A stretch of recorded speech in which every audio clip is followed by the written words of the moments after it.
पहला क्वेश्चन देखिए क्या है, भारत में कितने राज्य समुद्र तट रेखा में है। इसका मतलब क्या हुआ कि भारत के बताना है कि कितने राज्यों की सीमा कितने राज्य ऐसे हैं जो समुद्र वाली रेखा से हैं। जैसे आप अगर नीचे का पार्ट देखेंगे भारत का, तो यहाँ पे भारत तीन ओर से समुद्र से घिरा है। तो भारत के जितने भी इधर वाले राज्य हैं ये सभी ऐसे राज्य हैं जिनकी सीमा समुद्र के साथ लगती है। तो कितने राज्य हो गए, तो यहाँ पर आंसर क्या हो जाएगा, आंसर हो जाएगा ऑप्शन नंबर सी, यानी 9 राज्य हैं जिनकी समुद्र से सीमा लगती है। अच्छा, राज्यों के नाम क्या क्या है एक बार देख लेते हैं। तो देखिए, गुजरात, महाराष्ट्र, गोवा, कर्नाटक, केरल, तमिलनाडु, आंध्र प्रदेश, उड़ीसा, पश्चिम बंगाल। ये तो हो गए राज्य। अगर केंद्र शासित प्रदेश का पूछा जाए तो यहाँ पे आपका देखो कौन कौन से हो गए, अंडमान निकोबार, लक्षद्वीप, पुदुचेरी, दमन द्वीप। तो ये आपके हो गए केंद्र शासित प्रदेश। तो पहला क्वेश्चन का आंसर हो गया ऑप्शन नंबर सी, यानी 9। अगला क्वेश्चन है, भारत में निम्नलिखित में से किस राज्य की तट रेखा सबसे लंबी है। अच्छा, अभी हमने डिसाइड करा, अभी हमने आंसर जाना कि 9 राज्यों की सीमा है भाई जो तटीय है। उनमें से सबसे बड़ी तटीय रेखा किसकी है, तो यहाँ पे जो करेक्ट आंसर हो जाएगा वो हो जाएगा आपका गुजरात। सबसे बड़ी रेखा जो है वो तटीय रेखा आप कह लो गुजरात की है। अगर उसकी टोटल लंबाई की बात करते हैं तो 1214 किलोमीटर है टोटल तटीय रेखा की जो लंबाई है।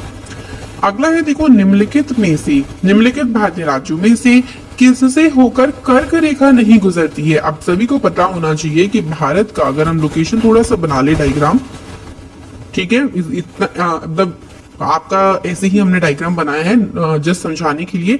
तो कर्क रेखा भारत के इधर से गुजर के जाती है, ओके। और कितने राज्यों से होकर गुजर के जाती है अगर हम बात करें, तो अभी हम बात करेंगे। पहले यहाँ पे पूछा है कि कौन से राज्य से कर्क रेखा नहीं गुजरती। तो यहाँ पे जो आंसर हो जाएगा वो हो जाएगा आपका उत्तर प्रदेश। मध्य प्रदेश से भी गुजरती है, गुजरात से भी गुजरती है, झारखंड से भी गुजरती है, लेकिन यूपी से राज्य से होकर नहीं गुजरती। अब बात करते हैं कि कितने राज्यों से होकर गुजरती है, ये बताइए। तो एक क्वेश्चन बन सकता है, 8 राज्यों से होकर गुजरती है। राज्यों के नाम देखिए कौन कौन से हैं, गुजरात, राजस्थान, मध्य प्रदेश, छत्तीसगढ़, झारखंड, पश्चिम बंगाल, त्रिपुरा और मिजोरम। इन राज्यों से होकर जो कर्क रेखा है आपकी गुजरती है। तो आप सारे राज्यों को याद कर लें। अगर इस पे कोई भी क्वेश्चन आपका बने कि कौन से राज्य से नहीं गुजरती, कौन से राज्य से गुजरती है, या टोटल कितने राज्यों से गुजरती है, तो आप लोग सारी इसमें कवर अप कर लोगे। इसके बाद कौन सी अक्षांश रेखा ऐसी है जो भारत के मध्य से होकर गुजरती है। देखो, अक्षांश रेखाएं कौन सी होती है जो आपकी इस तरीके से होती है। हाँ, हमारी पृथ्वी पर जो भी इस तरीके की इमेजिनरी लाइंस होती हैं उनको हम बोलते हैं अक्षांश रेखा। तो भारत से होकर गुजरती है कौन सी रेखा, कर्क रेखा। क्योंकि भारत जो है, देखिए अगर हम अपनी ग्लोब की बात करें, अर्थ की बात करें, तो अर्थ के बीच में से जाती है भूमध्य रेखा जिसे हम इक्वेटर कहते हैं, और इक्वेटर के ऊपर होती है यहाँ पर 23.5 डिग्री पर आपकी कौन सी रेखा, कर्क रेखा। और कर्क रेखा ही भारत के मध्य में से होकर गुजरती है। टोटल 8 राज्यों से होकर गुजरती है। तो इन सभी को आप एक रिलेट करके पढ़ोगे सारे क्वेश्चंस को, तो इजीली एग्जाम में आप लोग सॉल्व आउट कर सकती हो। आगे है देखो, कर्क रेखा भारत के कितने राज्यों से होकर गुजरती है। तो अभी मैंने आपको ये आंसर करा। देखो, क्वेश्चन इस तरीके से भी बन सकता है, तो आपका आंसर यहाँ पे डायरेक्टली हो जाएगा 8 राज्यों से होकर कर्क रेखा जो है वो गुजरती है। क्वेश्चन एक तरीके से ये बन सकता है कि बताइए कर्क रेखा कौन से राज्य से होकर नहीं गुजरती है। तो यहाँ पर देखिए हमारे पास कौन कौन से आंसर हैं। उड़ीसा है, गुजरात है, राजस्थान है, पश्चिम बंगाल है। तो देखो, अभी मैंने आप लोगों को बताया था कि कर्क रेखा आपका उड़ीसा से होकर नहीं गुजरती है, ठीक है। ये आपको ध्यान रखना है कि हमारी जो कर्क रेखा है वो उड़ीसा से होकर नहीं गुजरती है। टोटल 8 राज्यों से कर्क रेखा गुजरती है। याद हो जाएगा, बिल्कुल सारे क्वेश्चन ऐसे ही आप लोगों के लिए बनेंगे। तो इसलिए आपको ध्यान रखना है कि कितने कितने राज्यों से होकर गुजर रही है। चलिए अगले क्वेश्चन पे आ जाते हैं। भारत का वह राज्य बताना है जिससे होकर कर्क रेखा गुजरती है। अच्छा, क्या जम्मू कश्मीर से गुजरती है, बताइए आप, क्या गुजरती है, नहीं गुजरती भाई। हिमाचल प्रदेश से क्या गुजरती है कर्क रेखा, कर्क रेखा हिमाचल प्रदेश से भी नहीं गुजरती है। उसके बाद देखो, क्या बिहार से नहीं, झारखंड से गुजरती है। अच्छा, अगर आप लोगों को दिक्कत हो रही हो तो मैं आपको उसकी एक ट्रिक भी बता देती हूँ कि कैसे आप याद कर सकते हो। देखो, आप इसको याद कर सकते हो, मित्र पर गम छा झार, ठीक है। ये इसकी ट्रिक है जिससे आप इजीली याद कर सकते हो कि कर्क रेखा कितने राज्यों से होकर गुजरती है। देखो, मी से हमारा क्या हो जाएगा, मी से आपका हो गया मिजोरम, त्र से त्रिपुरा, प से पश्चिम बंगाल, उसके बाद र से राजस्थान, ग से गुजरात, म से मध्य प्रदेश, छ से छत्तीसगढ़ और झार से झारखंड। तो मित्र, परगम, छा, झार ये आपकी ट्रिक है जिससे आप याद कर सकते हो सारे के सारे राज्य। अच्छा, अगला क्वेश्चन है भारत का दक्षिणतम बिंदु कौन सा है?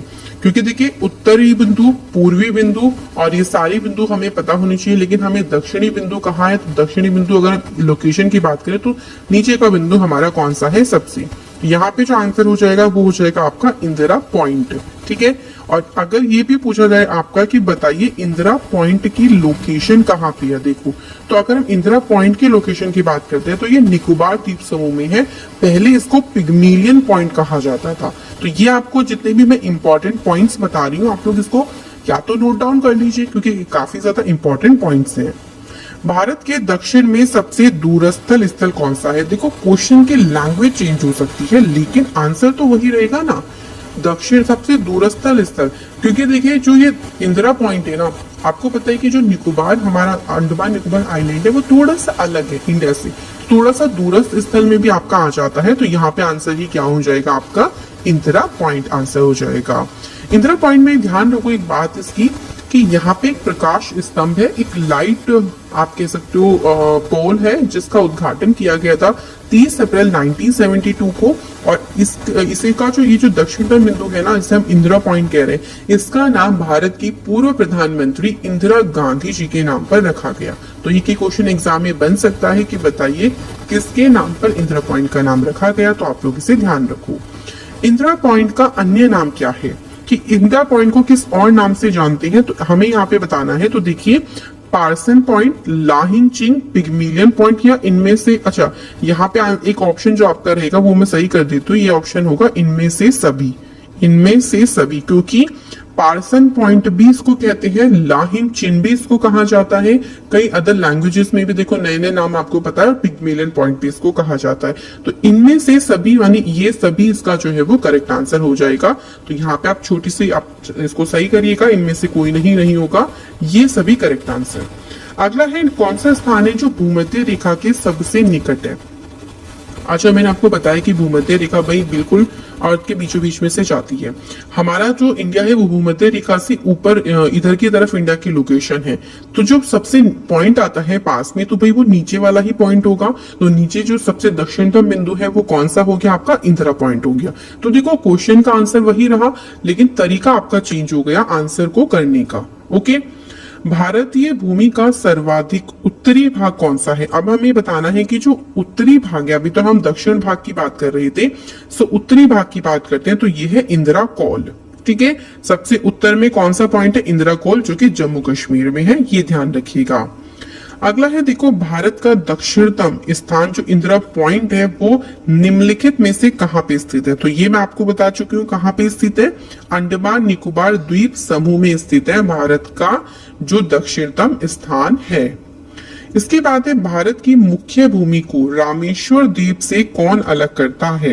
तो भाई यहाँ पे हमें बताना है कि जो रामेश्वरम द्वीप है उसको भारत की मुख्य भूमि से कौन अलग करता है? तो आंसर क्या हो जाएगा यहाँ पे? पंबन चैनल। देखो जितने भी चैनल है, चाहे 10 डिग्री चैनल हो, चाहे आपका पूरे वर्ल्ड की बात, जब वर्ल्ड ज्योग्राफी की बात करेंगे तभी टॉपिक भी आएगा, डोंट वरी, ये सब आपको याद होनी चाहिए क्योंकि यहाँ से क्वेश्चन पूछा जाता है।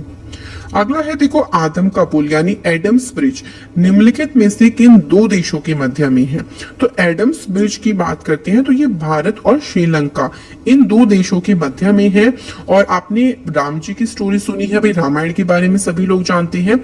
तो जो आदम सेतु कह ले इसको, या फिर आदम या फिर इसे राम सेतु के नाम से भी जानते हैं, रामपुर के भी नाम से जानते हैं इसे भगवान के जो भक्त हैं हनुमान जी, उनकी वानर सेना के द्वारा बनाया गया था, जिसको आप करते हो ना कि राम जी पार करके लंका गए थे, तो वही पुल को क्या बोला गया है? आदम का पुल बोला गया, जो कि भारत और श्रीलंका के मध्य में है।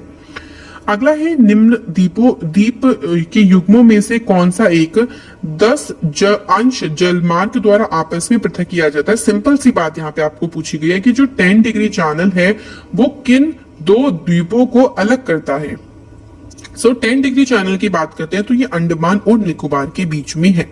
बहुत बार एग्जाम में क्वेश्चन पूछा गया इसके बारे में। इसके बारे में ध्यान रखिएगा कि 10 डिग्री जो जल संधि है वो भारत के अंडमान निकोबार द्वीप समूह में जो छोटा अंडमान है, क्योंकि अंडमान में भी देखो छोटा अंडमान हो गया, मध्य अंडमान हो गया, इस तरीके से डिवाइड किया गया है। तो छोटे अंडमान द्वीप को कार निकोबार द्वीप से अलग करता है। इसकी चौड़ाई अगर हम उत्तर से दक्षिण की बात करें, ऊपर से नीचे तक की बात करें तो इसकी चौड़ाई है 150 किलोमीटर, और अगर हम पूर्व से पश्चिम की इसकी लंबाई की बात करें तो ये 10 किलोमीटर लंबा है। क्लियर हो गया, ध्यान रखिएगा। अगला है डंकन पास किसके बीच में स्थित है। तो डंकन पास की बात करते हैं तो देखो डंकन पास जो दक्षिणी अंडमान है और जो छोटा अंडमान है इसके बीच में स्थित है। ओके, याद हो जाएगा बिल्कुल डंकन पास कहाँ पे है।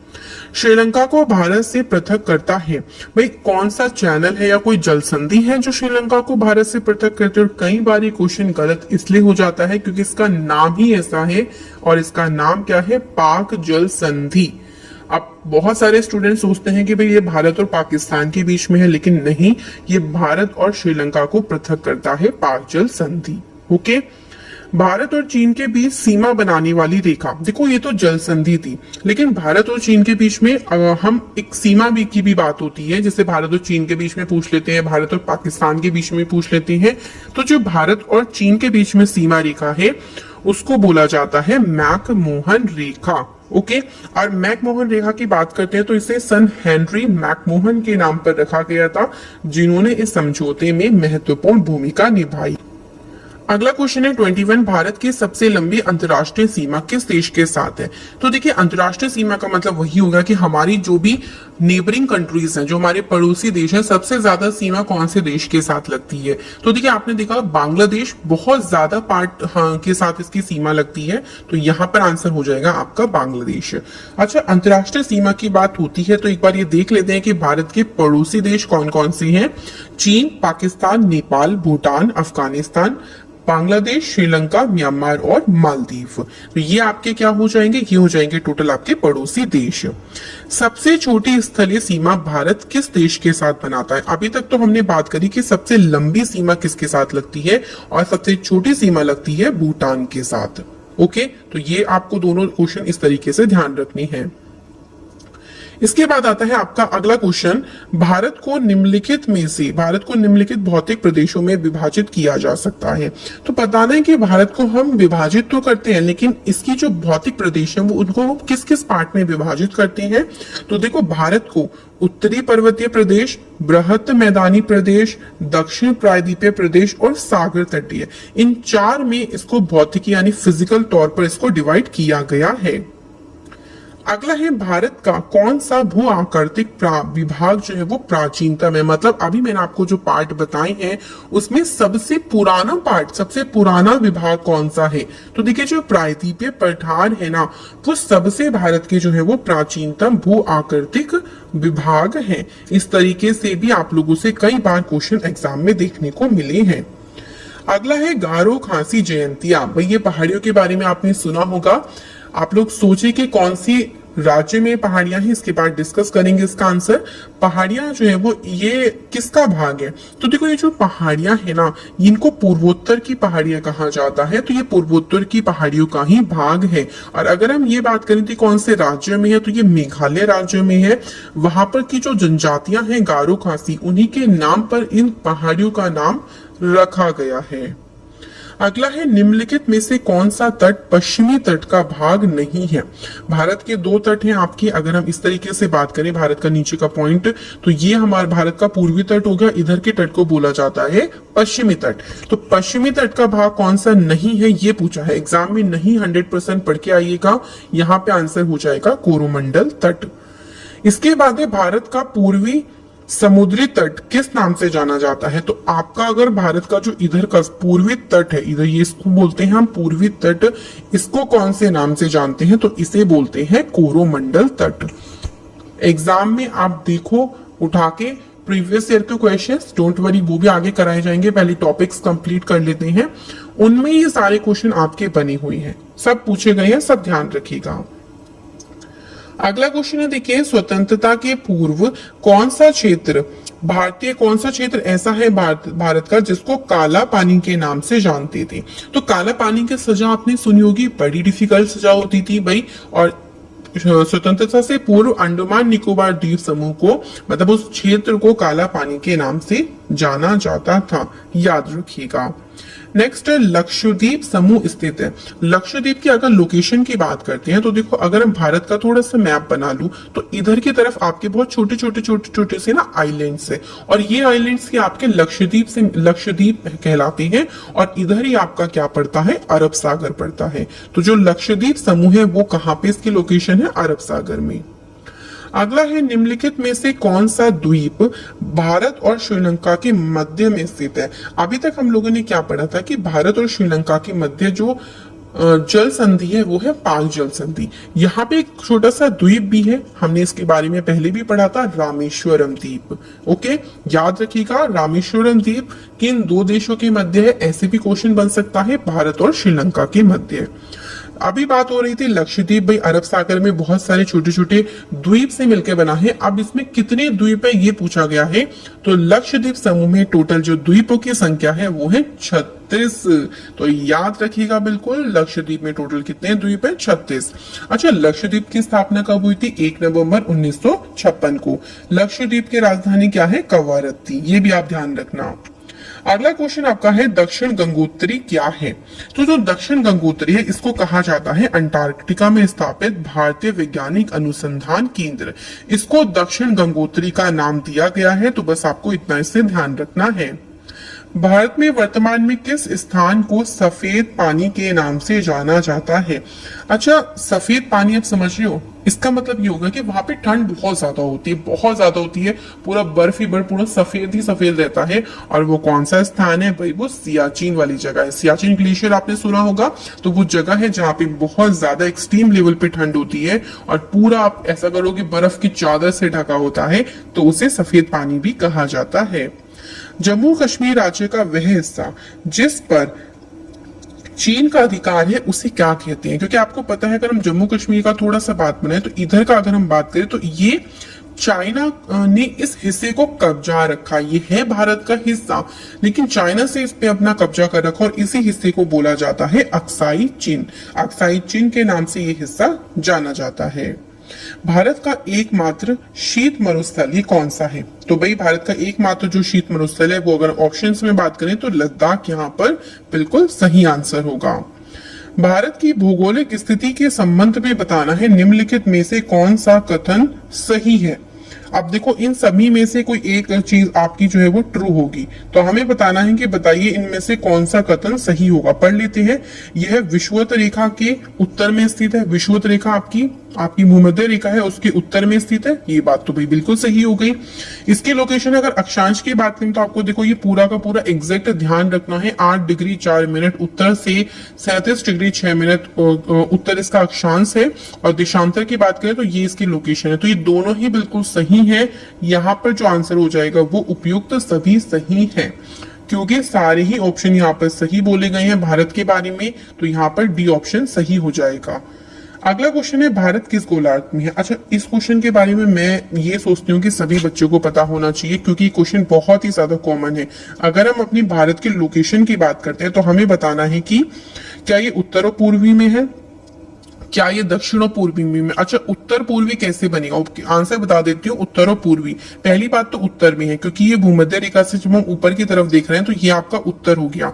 और थोड़ा सा इसकी लोकेशन पूर्व की तरफ है, इधर की तरफ है। अगर हम पूरे ग्लोब की बात करते हैं तो थोड़ा सा पूर्व की तरफ इसकी लोकेशन आती है। तो एग्जैक्ट अगर लोकेशन पूछी जाए तो उत्तरी और पूर्वी, ये इसकी एग्जैक्ट लोकेशन होगी भारत की। निम्नलिखित राज्यों में से कौन सा ऐसा राज्य है जो 3 तरफ से बांग्लादेश से घिरा हुआ है? तो भाई बांग्लादेश से 3 तरफ से ऐसा कौन सा राज्य है जो घिरा हुआ है? तो यहाँ पे ऑप्शंस में देखिए क्या क्या है। मिजोरम, मेघालय, पश्चिम बंगाल या फिर त्रिपुरा। तो जो करेक्ट आंसर हो जाएगा कि 3 तरफ से कौन सा राज्य घिरा हुआ है, उसका आंसर हो जाएगा आपका त्रिपुरा। ठीक है, तो त्रिपुरा यहाँ पर सही आंसर हो जाएगा। त्रिपुरा जो है वो 3 तरफ से बांग्लादेश के द्वारा घिरा है। त्रिपुरा की राजधानी अगरतला है। त्रिपुरा के मुख्यमंत्री हैं विप्लव कुमार देव, गवर्नर हैं सत्यदेव नारायण आर्य। अब पूछा गया है डूरंड लाइन किन 2 देशों के मध्य में है? तो पाकिस्तान और अफगानिस्तान के मध्य में कौन सी लाइन है? डूरंड लाइन है। याद हो जाएगी बिल्कुल, पाकिस्तान और अफगानिस्तान के मध्य में। इसका नाम देखो, सर मार्टिमर ड्यूरेंट के नाम पे इसका नाम रखा गया है। अगला क्वेश्चन है और ये हमारा लास्ट क्वेश्चन है। क्वेश्चन में क्या पूछा गया है देखिए, कौन सा राज्य उत्तर पूर्वी राज्य की 7 बहनों का भाग नहीं है? अच्छा, 7 बहनों, इसको 7 सिस्टर्स कहा जाता है और 7 सिस्टर में जो है वो पश्चिम बंगाल नहीं आता है। ठीक है, अब 7 सिस्टर में कौन कौन से आते हैं देखो, अरुणाचल प्रदेश, असम, मेघालय, मणिपुर, मिजोरम, नागालैंड और त्रिपुरा। ये कहलाई जाती हैं 7 सिस्टर्स।